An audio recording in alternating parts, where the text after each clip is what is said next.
네, 구독자 여러분 안녕하세요. 공인중개사 이승주TV의 사당동 공인중개사 이승주입니다. 오늘 날이 굉장히 덥습니다. 타일을 하고 오려고 그랬는데 도저히 더워서 할 수가 없어서 부득이 셔츠의 단추를 좀 풀었다는 점 양해 부탁드리겠습니다. 자, 여기는 광명 사거리역 7호선 광명 사거리역 8번 출구 앞에 도보 약 5분 정도 걸어오면 있는 공인중개사 사무소, 또 다른 대표님을 오랜만에 공인중개사 인터뷰 컨텐츠를 하고자 나왔습니다. 특이사항은 간판을 보시면, 자, 그냥 공인중개사 사무소가 아니라 옆에를 보시면 행정사 사무소라고 되어 있습니다. 자, 행정사 사무소를 같이 운영하시고 2023년에 11회 행정사를 합격을 하셔가지고 협회에서 교수 위촉도 받으시고 활발하게 공인중개사와 행정사 업무를 같이 진행하고 계시는 공인중개사와 행정사 사무소 대표님인 이현우 대표님을 찾아뵈러 왔습니다. 제 유튜브 공인중개사 이승주TV 멤버십 회원님 중 한 분이신데 저보다 중개 경력도 훨씬 많으시고요. 이제 14년이 되셨어요. 그리고 이제 광명 뉴타운 사거리에서 아파트 매물 중개를 위주로 하고 계시다고 하고 이제 행정사업을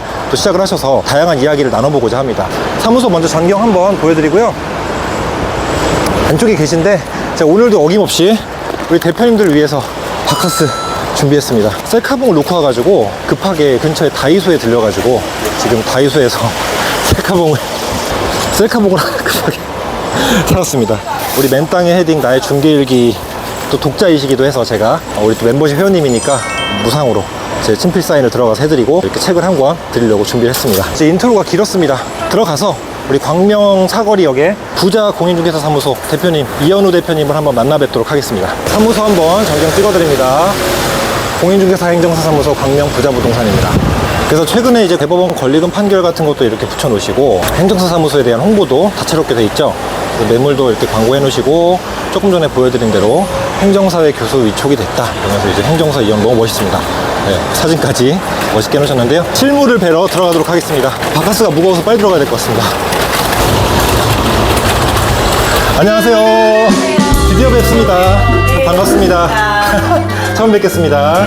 간단하게 사무소 한 번만 구경하고 그 다음에 이제 영상 앉아서 촬영하도록 하겠습니다.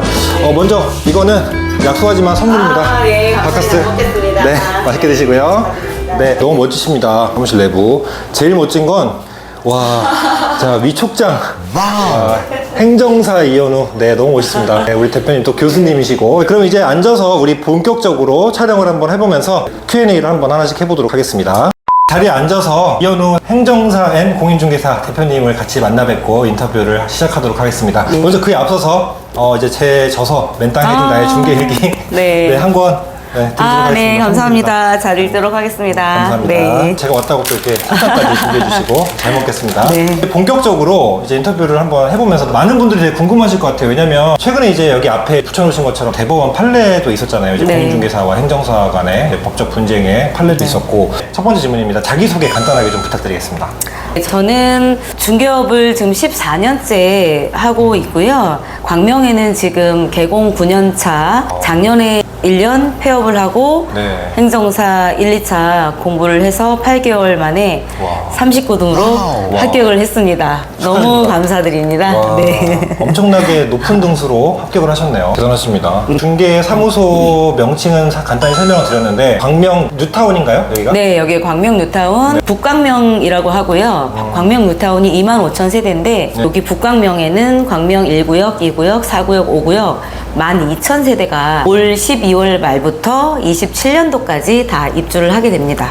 그래서 이제 우리 부자부동산, 부자공인중개사 사무소를 운영하고 계시고 또 행정사 사무소 이름은 뭔가요?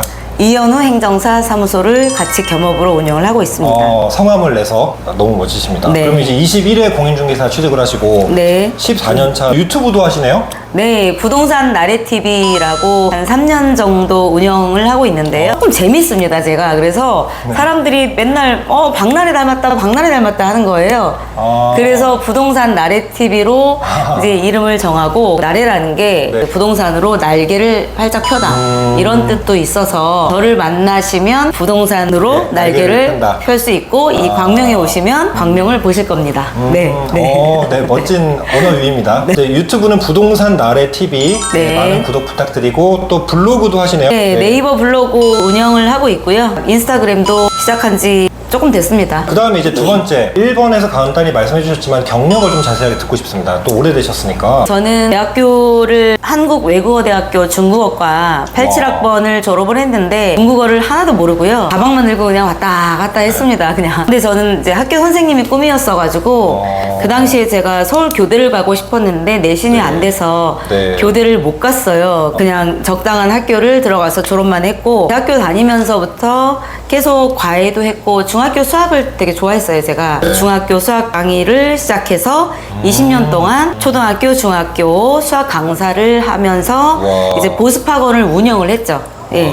대단하십니다. 사실 너무 겸손하신 표현이고요. 그러니까 한국 외대 중국어과가 대단한 학교의 대단한 과입니다. 다들 아시겠지만 초등학교, 중학교 수학 강사를 20년 동안 하셨다는 것은 또 엄청난 내공이 또 있으신 거고. 아이들을 가르치다 보니까 저는 가르치는 게 좋거든요. 이제 원장만 하는 게 아니라 과연 얘네들이 내가 50 넘어서 저는 50이면 할머니라고 생각을 했거든요. 그 당시에 그럴 때 이 할머니한테 나한테 공부를 배우려고 할까 그런 회의가 좀 오는 시기에 저랑 아주 친한 탑으로 잘하시는 그 네. 토마토 부동산이라고 있어요. 그 대표님이 저한테 중개업을 좀 해보는 게 어떻겠냐 그래서 권유를 하셔서 제가 중개사 자격증을 땄고 네. 또 그 사무소에서도 또 일도 많이 배웠습니다. 이제 먼저 두 번째 질문에 대해서 제가 좀 갈무리를 하자면 그런 경력에다가 추가적으로 이제 행정사 자격증은 11회를 취득을 하시고 작년에 네. 중개사는 이제 14년 차 그래서 네. 이제 개공 9년 차 경력이 있으시다라는 부분을 좀 매짐을 짚고 자격증을 취득하시게 된 계기가 수학 강사에 대한 좀 언제까지 할 수 있을까에 그렇죠. 대한 고민과 또 오래되셨다 보니까 여러 가지 회의감도 드신 부분이 있었고 자격증을 취득하셨어요. 그래서 일을 하셨는데 이어서 그럼 행정사 자격증은 취득하시게 된 계기가 어떻게 됐어요? 일단 제가 여기 광명뉴타운에서 7년 동안 중개를 하면서 많은 건의 계약을 했어요. 올 초에 제가 한번 계약서 파일을 정리를 하다 보니까 한 1200건 정도 한 것 같더라고요. 우와. 7년 동안. 네. 그러다 보니까 이제 광명 뉴타운에 기존에 계시던 중개사님들 많으시거든요. 그분들한테 이제 거의 타겟이 된 거죠. 시기 질투의 대상. 그리고 너무 괴롭힘도 많이 당하고 시달림도 당하고 그다음에 이제 또 여러 건의 소송이 또 어떻게 운이 안 좋게 엮인 네. 건이 몇 개 있어서 한 건으로 소송을 5년 동안 했고요. 또 한 건은 주위 부동산이 저희 매수자 손님한테 소송을 걸어서 제가 이제 증인으로 불려다니는 1년 동안 또 했고 마지막은 저희 사무실 옆에 있는 신축 건물이 있었는데 네. 저는 거기에 계신 세입자분을 빼드리고 네. 다른 분을 넣어드렸어요. 네. 두 분을. 그런데 운 나쁘게도 그게 네. 빌라왕 물건이었던 거예요. 그래서 분명히 선순위에 넣어드렸거든요. 그리고 저는 임대인이 빌라왕인 줄 모르고 했는데 세입자분들이 빼갖고 나갈 수가 없으니까 저를 청에 민원도 넣고 경찰서에 고발도 하고 이러는 그런 힘든 세 가지를 겪고 나니까 못하겠더라고요. 그래서 과감히 작년 1월 말에 폐업을 딱 했어요. 이제 아는 동생이 제주도에서 상가 전문으로 하거든요.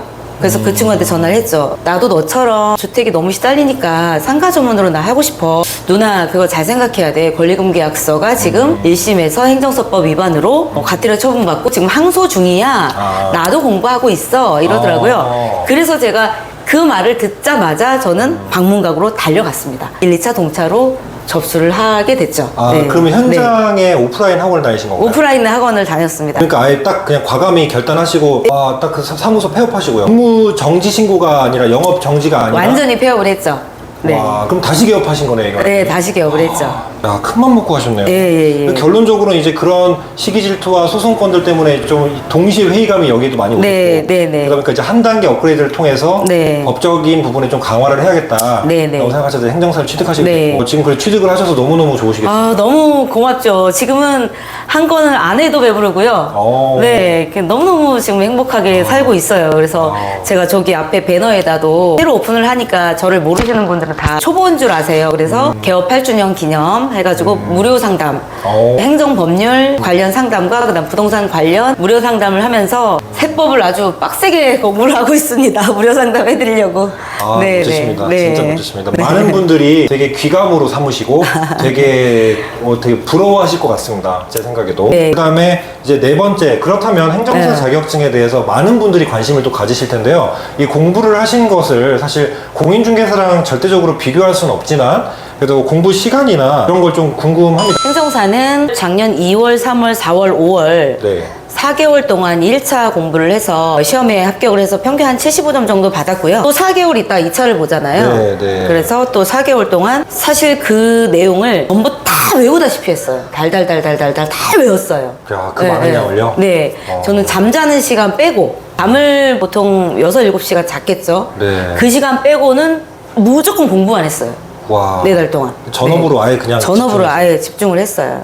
외람된 질문이지만 네. 공인중개사는 오래되셨지만 비교를 하자면 공부량이나 뭐 공부 난이도가 어떻다고 생각하세요? 난이도는 제가 딸 때는 그래도 약간은 쉬웠어요. 지금은 근데 너무 어렵더라고요. 작년에 너무 어려워서 와 이건 내가 봐도 떨어졌을 것 같다 정도의 네. 공인중개사 난이도였는데 맞아요. 네, 행정사는 제가 공부했을 때 기준으로 하면 한 20배 정도 어려운데 작년 대비해서는 한 10배 정도 어렵지 않을까 네, 그렇게 판단을 하고 있습니다. 그 작년에 네. 입사가 조금 상대적으로 쉽게 나왔다는 얘기가 있어가지고 네, 네, 네. 그만큼 근데 좀 평균 점수가 너무 올라갔다는 얘기가 있었어요. 아 그쵸 그쵸. 그래서 네, 정말 네. 간발의 차이로 붙고 떨어지고 했던. 네, 맞아요. 근데 대표님 같은 경우는 굉장히 고득점을 하셨기 때문에 네. 예외지만 1, 2차 동차 8개월에서 전체 39등으로 합격을 하셨고 네. 그다음에 이제 주요 업무가 어떻게 되시나요? 주요 업무는 저는 중개가 너무 좋고 네. 사실 여기 그만둘 때도 나는 중개업을 다시 돌아올 건데 힘든 그게 있으니까 나는 자격증 하나 갖고는 못 돌아오겠더라고요. 그래서 아주 그냥 저는 꼭 행정사를 따서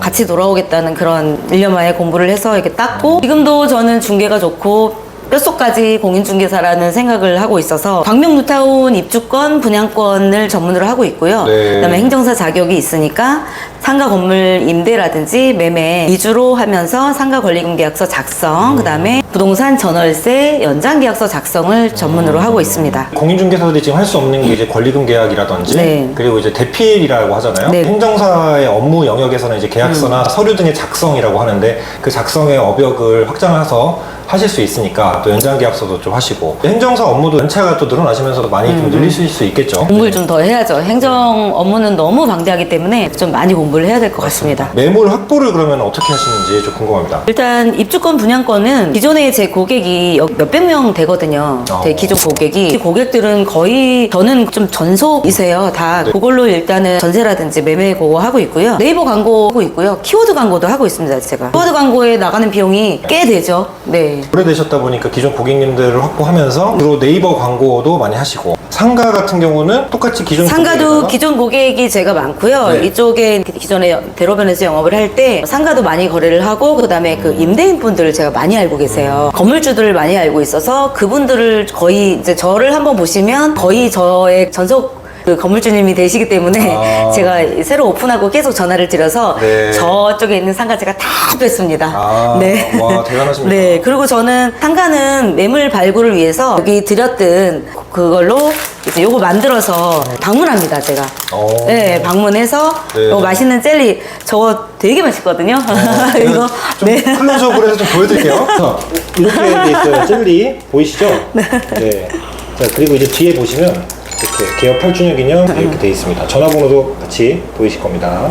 그럼 매물 광고는 주로 네이버 광고 하고 있고 그다음에 네. 키워드 광고 하고 있고요. 플레이스 광고 하고 있고 유튜브, 블로그, 인스타그램 이렇게 다양하게 하고 있습니다. 자, 이 질문도 이제 많은 분들이 많이 공감하실 텐데 공인중개사로서 기억에 남는 손님인데 최고, 최악 좀 한 분씩 좀 뽑자면 최고의 손님은 2016년도부터 네. 입주권 계약을 많이 해드렸는데요. 그분은 어머니가 외국에 계신 따님하고 사위분한테 사구역 입주권을 하나 사드렸어요. 그러고 나서 제가 얼마 전에 이제 전화를 드렸더니 너무너무 반가워하시면서 본인 사구역에 집이 3개가 있고 네. 5구역에 또 하나가 있다는 거예요. 그래서 마침 제가 전화 오기 바로 직전에 제 얘기를 하고 있었다는 거죠. 아, 부자부동산 너무 좋았는데 네. 지금 한번 연락을 한번 해볼까 하는데 마침 제 전화를 받으시고 너무너무 감사해 하셔서 4구역의 물건과 그다음 5구역 물건을 저한테 다 전속으로 전세를 주시겠다고 했어요. 그리고 그 4구역 하나가 펜트하우스입니다. 펜트하우스. 펜트하우스를 제가 구경할 수가 있을 것 같아요. 여기 7개밖에 없거든요. 와, 다 7개. 일반 분양분이었는데 그분이 하나를 일반 분양을 받으신 거예요. 와. 그래서 너무 감사하죠. 그게 가장 기억에 남네요. 모든 계약해 주신 분들이 다 기억에 남겠지만 네. 특별히 이제 한 분을 뽑자면이니까 네, 그 다음에 이제 최악도 있겠죠. 그럼 반대로. 네, 그쵸. 최악은 제가 아까도 말씀드렸다시피 5년을 제가 소송을 했다고 했잖아요. 네. 저는 매수 쪽이고 네. 매도 쪽이 부동산이 따로 있었어요. 매도 쪽에서 좀 저렴한 물건을 주시길래 저희 손님이 가계약금 1,000만 원을 넣고 계약을 딱 하는 과정에서 그 당시에 매도 부동산이 네. 잠깐 등록이 안 돼 있던 거예요. 무등록. 그쵸. 잠깐 등록이 내려져 있는 물건을 거래를 하면서 근데 가계약금이 들어갔으니까 계약을 안 쓸 수는 없잖아요. 네. 그래서 저 혼자 들어가서 계약을 쓴 거예요. 혼자 들어가서 완전 피박을 썼죠. 근데 그 매도인이 사기꾼이었어요. 재개발 현장만 돌아다니면서 비대위 활동을 하고 조합을 스톱시키고 지연시키고 돈 뜯어먹고 이러는 업자였던 거예요. 그래서 그 업자가 이구형 물건을 팔았는데 이 사람은 이걸 팔 생각이 없었어요. 그냥 계약금만 몰취하고 중도금도 가진 방법을 써서 중도금 안 받아갔죠. 잔금 때도 소리도 안 갖고 오고 이제 매수자는 저한테 돈을 맡겼어요. 근데 저는 그 거래의 안전을 위해서 저는 맡을 수밖에 없는 상황이 됐던 거예요. 그러니까 중도금을 제가 받아놨으니까 찾아가세요 하고 매수자한테 영수증 써주고 대신 맡아놨다. 잔금도 마찬가지 맡아놨다 이렇게 했는데 결국 잔금이 치러지지 않아서 이게 소송으로 간 거죠. 민사 형사 다 갔죠. 배액상한 소송을 하고 있는 과정에서 사기꾼 임대인이 저를 형사 고소를 했죠. 자격 모욕. 내가 너한테 대리권도 안 줬는데 네가 뭔데 중도금 잔금을 네가 뭔데 받아나? 내가 받아놓으라는 소리 했어?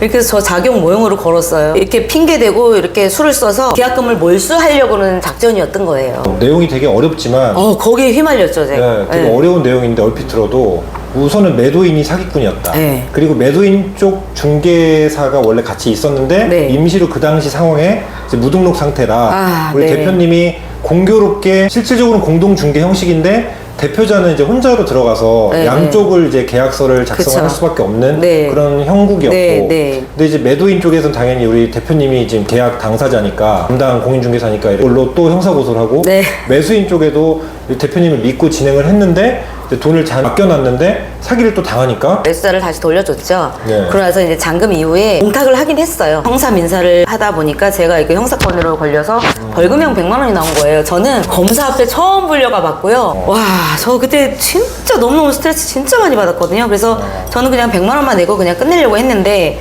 매수자가 또 저를 협박을 하네요. 당신이 정식 재판을 신청을 해서 민사 재판이 끝나기 전에 당신이 형이 먼저 확정이 되면 내가 불리하니까 너는 이걸 계속 끌어라. 그래서 저는 정식 재판을 하고 변호사 비용 1,000만 원 내고 저는 항소까지 했어요. 그러니까 저는 그렇게 많은 비용과 그런 정신적인 스트레스를 받으면서 저는 매수자를 위해서 최선을 다했죠. 그랬는데 결론적으로는 우리가 얘를 형사로건으로 해서 깜빵을 넣었어요. 매도자를 6개월. 그러니까 깜빵에 딱 들어가고 나니까 손발이 묶이니까 매수자한테만 전해서 배액 상환을 해주더라고요. 민사는 그렇게 끝났죠. 합의를 본 거네요, 그렇게. 그렇게 합의를 하고 끝났어요. 그런데 그 매수자가 더 괘씸한 게 뭐냐면 분명히 배액 상환을 받으면 저한테 수수료를 주기로 했어요. 수수료를 안 주네요. 네, 그래서 저는 매도 매수를 저희 변호사를 통해서 일타쌍피로 수수료 소송을 걸었죠. 네. 그래서 지난달에 다는 못 받았고요. 네. 원래 이게 토지여서 0.9%를 받아야 되는데 그냥 0.4밖에 못 받았습니다. 0.4. 일단 그걸로 끝을 냈어요, 제가. 그 네. 양쪽 다 해요? 네, 양쪽에서 다 받았죠. 350, 350씩 받았죠. 700을 받았죠. 그때 매도 쪽 그 무등록 개공은 네. 그쪽은 이제 관여를 그 이후로 아예 안 하고요. 관여를 뭐 안 하는 거죠. 예. 그 뭐 휘말리기 싫으니까. 휘말리기도 싫고 제가 그랬죠. 나 1,000만 원 들어갔으니까 네가 반을 내야 되지 않겠냐. 네, 네. 당연히 내야 되는 거죠. 네. 저는 제가 그 반대 상황이 됐으면 저는 반을 냈을 거예요. 네, 그렇죠. 근데 딱 나몰라라 하더라고요. 고생 많이 하셨네요. 많이 했어요, 저. 그래서 배운 것도 많고 그래서 행정법을 공부하는데 조금 쉬웠어요. 제가 재판을 해봤잖아요. 항소도 해봤고. 그러네요. 모르시는 분들 위해 말씀드리면 법적으로는 일반 법적으로는 판사님 앞에 가는 민사나 형사가 있는 거고 행정도 행정심판이 있고 행정소송이 있는 거예요. 그래서 행정청과의 그런 분쟁이 있는 거죠. 그래서 피청구인이 이제 행정청일 때는 우리가 행정심판이나 소송을 하는 거고요. 그죠? 네. 분리가 되는데 크게는 주체가 누구냐에 따라서 이제 법원이냐 행정청이냐 따라 나눠진다. 오늘 좀 간단히 설명을 드리겠습니다. 어렵고 힘든 스토리였는데 아무튼 고생하셨습니다. 네. 그래서 그 매수인이 저한테는 최악의 매수인입니다. 정말 최악일 수밖에 없겠는데요. 이건 제가 지금 우리 대표님이 5번째 이제 전국의 공인중개사를 만나다 인터뷰 대상이신데 그 최악 중에서 가장 최악이네요. 네. 네, 거의 스케일이 역대급입니다. 네. 네, 근데 그분도 청량리에서 부동산을 하고 계신 분이에요. 본인도 부동산이면서 어떻게 그렇게 수수료를 안 줄 생각을 하는지 저도 이해가 안 갑니다. 나빴네요, 진짜. 세상에 네. 참 다양한 사람이 많습니다. 네네. 진짜. 다음 질문입니다. 중개업을 하면서 이제 가장 좋았을 때랑 가장 힘들었을 때인데